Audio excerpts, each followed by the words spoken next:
ये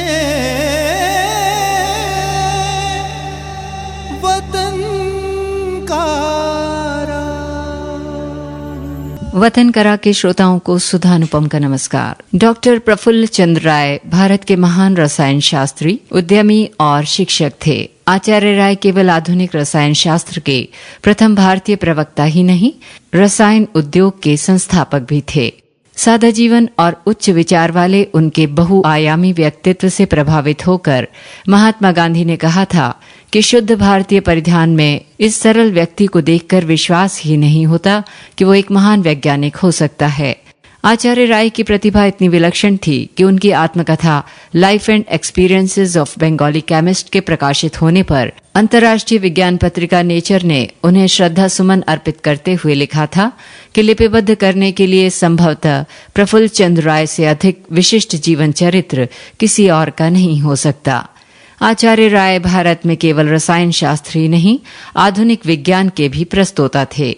डॉक्टर प्रफुल्ल चंद्र राय का जन्म बंगाल के खुलना जिले के ररूली कतिपरा गांव में 2 अगस्त 1861 को हुआ। उनके पिता हरिश्चंद्र राय संपन्न गृहस्थ और फारसी के विद्वान थे। अंग्रेजी शिक्षा की ओर उनका आकर्षण था, इसलिए उन्होंने अपने गांव में एक मॉडल स्कूल स्थापित किया। इसी स्कूल में प्रफुल्ल चंद्र राय ने प्राथमिक शिक्षा प्राप्त की।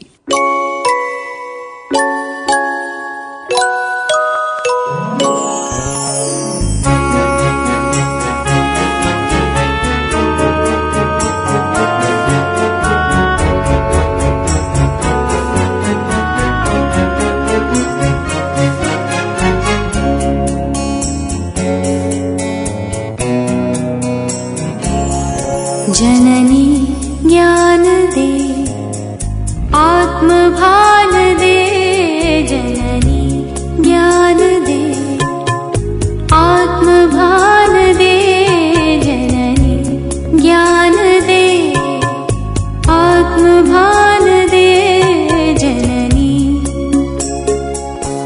तेरी नित रहे तान वही गान दे, तेरी नित रहे तान वही गान दे,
सकल धीर वीर। भाव दीजिए गंभीर बने सकल धीर वीर। तेरी अनुरक्ति भक्ति विमल ध्यान दे। तेरी अनुरक्ति भक्ति विमल ध्यान दे। जननी ज्ञान दे आत्मभान दे। जननी ज्ञान दे आत्मभान दे। जननी ज्ञान दे। तेरी नित रहे तान वही गान दे। तेरी नित रहे तान वही गान दे। जननी ज्ञान दे आत्मभान दे। जननी ज्ञान दे आत्मभान दे। जननी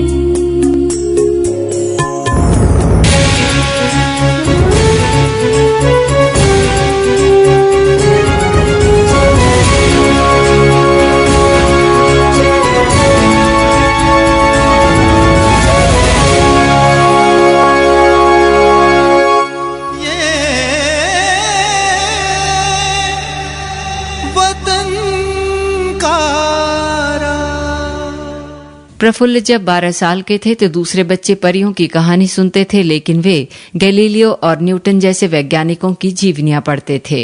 रसायन शास्त्र के गहन अध्ययन के लिए वे प्रेसिडेंसी कॉलेज में रसायन के व्याख्यान सुनने के लिए जाते थे। इसके बाद विज्ञान के विषयों का अध्ययन करने के लिए उन्होंने प्रेसिडेंसी कॉलेज में दाखिला लिया।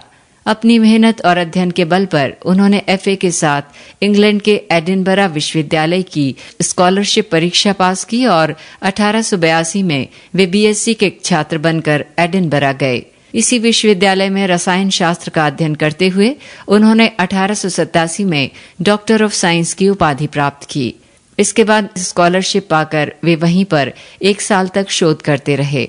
सन 1888 में जब वे भारत लौटे तो यहाँ रसायन का उच्च अध्ययन प्रारंभ हो चुका था। 1 वर्ष के अंतराल के बाद उनकी नियुक्ति प्रेसिडेंसी कॉलेज के रसायन विभाग में असिस्टेंट प्रोफेसर के पद पर हुई। प्रेसिडेंसी कॉलेज में जब वे असिस्टेंट प्रोफेसर नियुक्त हुए थे तब उन्होंने देखा कि उनसे कम योग्यता के अंग्रेज ऊंचे पदों और कहीं अधिक वेतन पर कॉलेज में नियुक्त थे। उन्हें जब इस अन्याय का पता चला तो उन्होंने शिक्षा विभाग के तत्कालीन अंग्रेज डायरेक्टर से इसके प्रति विरोध दर्ज किया। तब अंग्रेज डायरेक्टर ने व्यंग करते हुए कहा था कि यदि आप इतने योग्य केमिस्ट हैं तो कोई व्यवसाय क्यों नहीं करते। शायद इन तीखे शब्दों का ही प्रभाव था कि राय ने आगे चलकर वर्ष 1892 में 800 रुपए की अल्प पूंजी से अपने रहने के कमरे में विलायती ढंग की औषधियां तैयार करने के लिए एक कंपनी का गठन किया, जो कंपनी आज भी करोड़ों का व्यापार करती है। इसी से प्रेरणा लेकर देश में इस तरह के अन्य उद्योगों का सूत्रपात हुआ।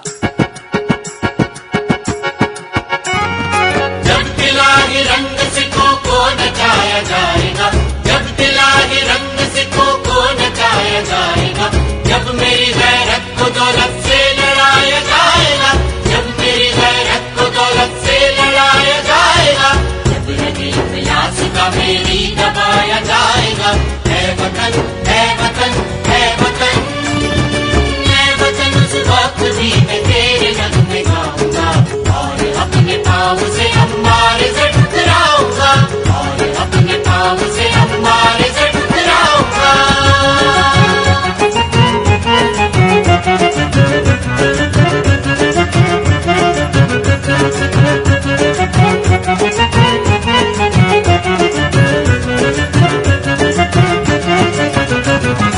जब मुझे पेड़ों से दूरियां करके बांधा जाएगा, जब मुझे पेड़ों से दूरियां करके बांधा जाएगा, गर्म आहट से मेरे होठों को दागा जाएगा, गर्म आहट से मेरे होठों को दागा जाएगा, जब दहकती आग पे मुझको लिटाया जाएगा, जब दहकती आग पे मुझको लिटाया जाएगा। है वतन, है वतन, है वतन, है वतन, उस वक्त भी मैं तेरे रंग में गाऊंगा, तेरे रंग में गाऊंगा और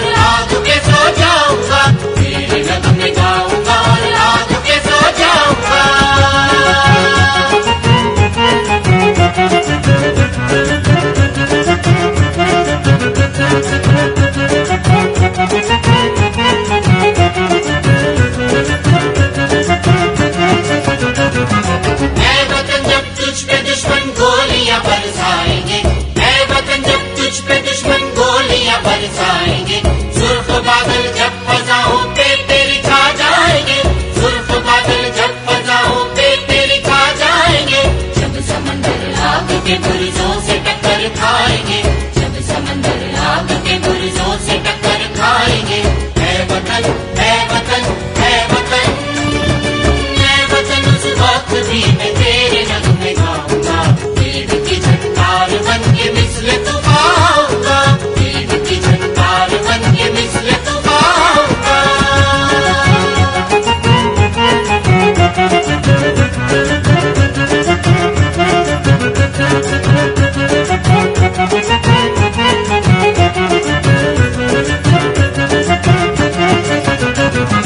गोलियां चारों तरफ से घेर लेंगी जब मुझे।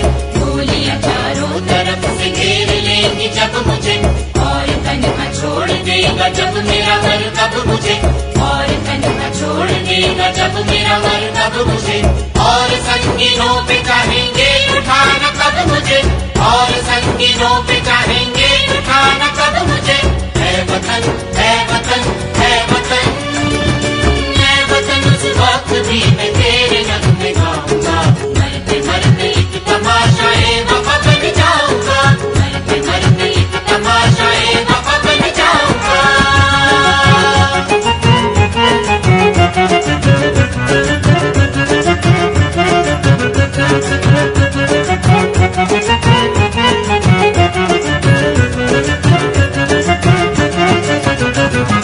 खून से रंगीन हो जाएगी जब तेरी बहार। खून से रंगीन हो जाएगी जब तेरी बहार। सामने होगी मेरे जब सर्द लाशें बेशुमार। सामने होगी मेरे जब सर्द लाशें बेशुमार। जब मेरे बाजू पे सरा पर गिरेंगे बार बार। है वतन, है वतन, है वतन, है वतन, उस वक्त भी मैं तेरे नगमे गाऊंगा। और दुश्मन की सबों पे बिजलियां बरसाऊंगा। और दुश्मन की सबों पे बिजलियां बरसाऊंगा। है वतन, उस वक्त भी मैं तेरे नगमे गाऊंगा। तेरे नगमे गाऊंगा और आग के सो जाऊंगा। तेरे नगमे गाऊंगा और आग के सो जाऊंगा। है वतन, उस वक्त भी मैं तेरे नगमे गाऊंगा। तेरे की झंकार बन के मिसले तूफान आऊंगा। तेरे की झंकार बन के मिसले तूफान आऊंगा। है वतन, उस वक्त भी मैं तेरे नगमे गाऊंगा। मरते मरते एक तमाशाए वफा बन जाऊंगा। मरते मरते एक तमाशाए वफा बन जाऊंगा। ये वतन का प्रोफेसर राय पहले भारतीय थे जिन्हें किसी विश्वविद्यालय में प्रोफेसर बनने का सम्मान प्राप्त हुआ। डॉक्टर राय एक समर्पित कर्मयोगी थे। उनके मन में विवाह का विचार कभी नहीं आया और पूरा जीवन उन्होंने प्रेसिडेंसी कॉलेज के एक कमरे में काट दिया। प्रेसिडेंसी कॉलेज में कार्य करते हुए उन्हें तत्कालीन महान फ्रांसीसी रसायन शास्त्री बर्थेलॉट की पुस्तक द ग्रीक एल्केमी पढ़ने को मिली। उन्होंने बार्थेलेट को पत्र लिखा कि भारत में भी अति प्राचीन काल से रसायन की परंपरा रही है।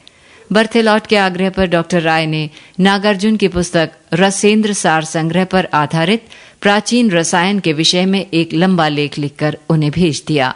बर्थेलॉट ने इसकी एक अत्यंत विद्वतापूर्ण समीक्षा जर्नल डे साइंस में प्रकाशित की, जिसमें आचार्य राय के कार्य की प्रशंसा की गई।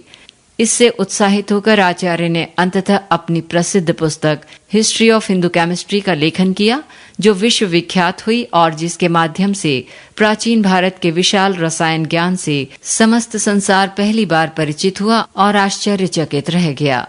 1912 में इंग्लैंड के अपने दूसरे प्रवास के दौरान डरहम विश्वविद्यालय के कुलपति ने उन्हें अपने विश्वविद्यालय की मानद डीएससी उपाधि प्रदान की। रसायन के क्षेत्र में आचार्य ने 120 शोध पत्र प्रकाशित किए। मर्क्यूरस नाइट्रेट और अमोनियम नाइट्रेट नामक यौगिकों के प्रथम विरचन से उन्हें अंतर्राष्ट्रीय ख्याति प्राप्त हुई। डॉक्टर राय ने अपना अनुसंधान कार्य पारद के यौगिकों से प्रारंभ किया था और पारद नाइट्रेट नामक यौगिक संसार में सर्वप्रथम सन 1896 में उन्होंने ही तैयार किया। इसके बाद से ही उन्हें अंतर्राष्ट्रीय प्रसिद्धि प्राप्त हुई। बाद में उन्होंने इस यौगिक की सहायता से 80 नए यौगिक तैयार किए और कई महत्वपूर्ण और जटिल समस्याओं को सुलझाया। उन्होंने ammonium, zinc, cadmium, calcium, strontium, barium, magnesium आदि के नाइट्रेटों के संबंध में भी महत्वपूर्ण खोजें की और एमाइन नाइट्रेटों को विशुद्ध रूप में तैयार करके उनके भौतिक और रासायनिक गुणों का पूरा विवरण दिया। उन्होंने ऑर्गेनो मेटालिक यौगिकों का भी विशेष रूप से अध्ययन कर कई उपयोगी तथ्यों का पता लगाया और पारद, गंधक और आयोडीन का एक नवीन यौगिक तैयार किया तथा दिखाया कि प्रकाश में रखने पर इसके क्रिस्टल्स का रंग बदल जाता है और अंधेरे में रखने पर पुनः मूल रंग में वापस आ जाता है। सन 1904 में बंगाल सरकार ने उन्हें यूरोप की विभिन्न रसायनशालाओं के निरीक्षण के लिए भेजा तो विदेश के विद्वानों और वैज्ञानिक संस्थाओं ने उनका तहे दिल से इस्तकबाल किया। संयमित जीवन जीने वाले डॉक्टर प्रफुल्ल चंद्र राय की मृत्यु 83 वर्ष की उम्र में 19 जून 1944 को हुई।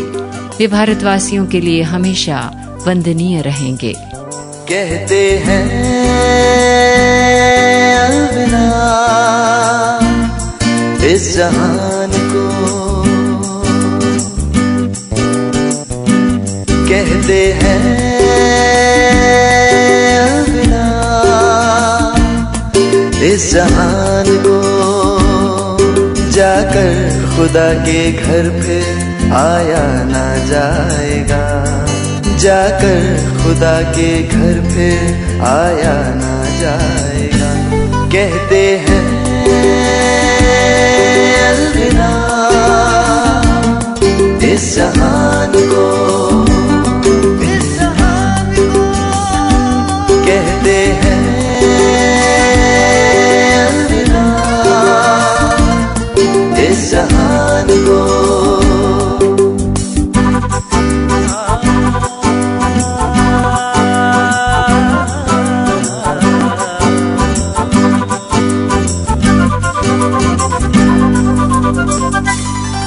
अहले वतन अगरचे हमें भूल जाएंगे, अहले वतन अगरचे हमें भूल जाएंगे, अहले वतन को हमसे भुलाया ना जाएगा, अहले वतन को हमसे भुलाया ना जाएगा। कहते हैं अलविदा इस जहान को, इस जहान को, कहते हैं अलविदा इस जहान को।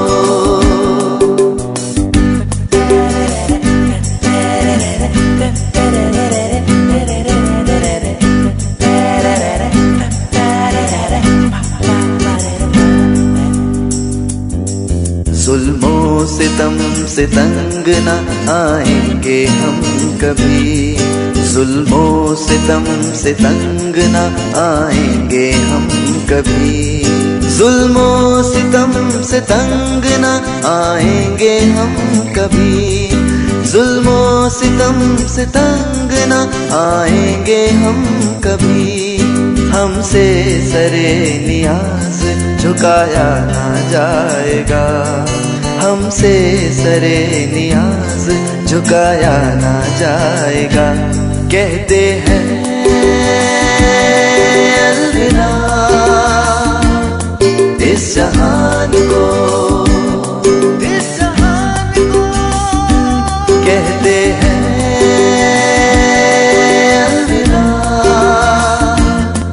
इस जहान को।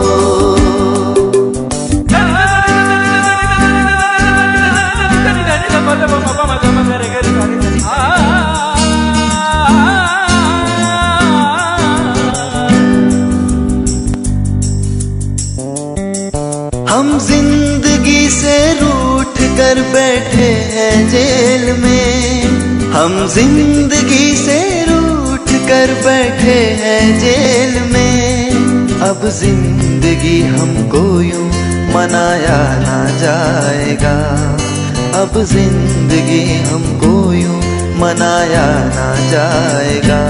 कहते हैं अलविदा इस जहान को, कहते हैं अलविदा इस जहान को।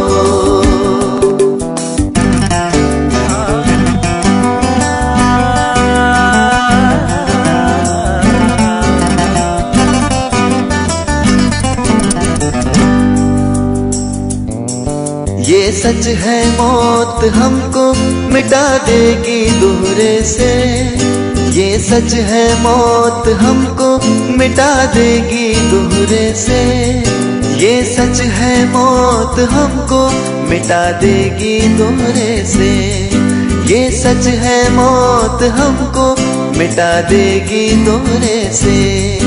लेकिन हमारा नाम मिटाया ना जाएगा, लेकिन हमारा नाम मिटाया ना जाएगा। कहते हैं अलविदा इस जहान को, इस जहान को। कहते हैं अलविदा इस जहान को।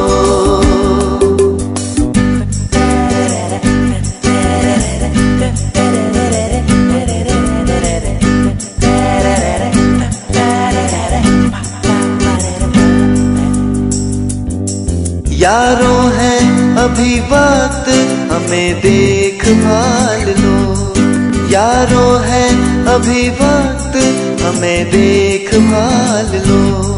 फिर कुछ पता हमारा लगाया ना जाएगा, फिर कुछ पता हमारा लगाया ना जाएगा।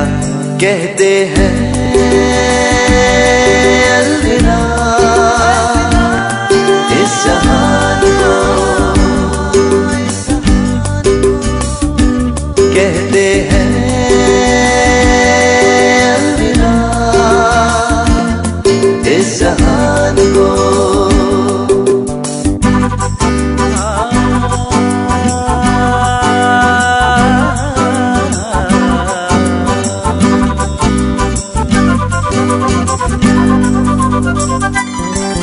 आजाद हम कर ना सके अपने मुल्क को, आजाद हम कर ना सके अपने मुल्क को, आजाद हम कर ना सके अपने मुल्क को, आजाद हम कर ना सके अपने मुल्क को। खंजर का मुंह खुदा को दिखाया ना जाएगा, खंजर का मुंह खुदा को दिखाया ना जाएगा। कहते हैं अलविदा इस जहान को, इस जहान को। कहते हैं अलविदा। ये वतन का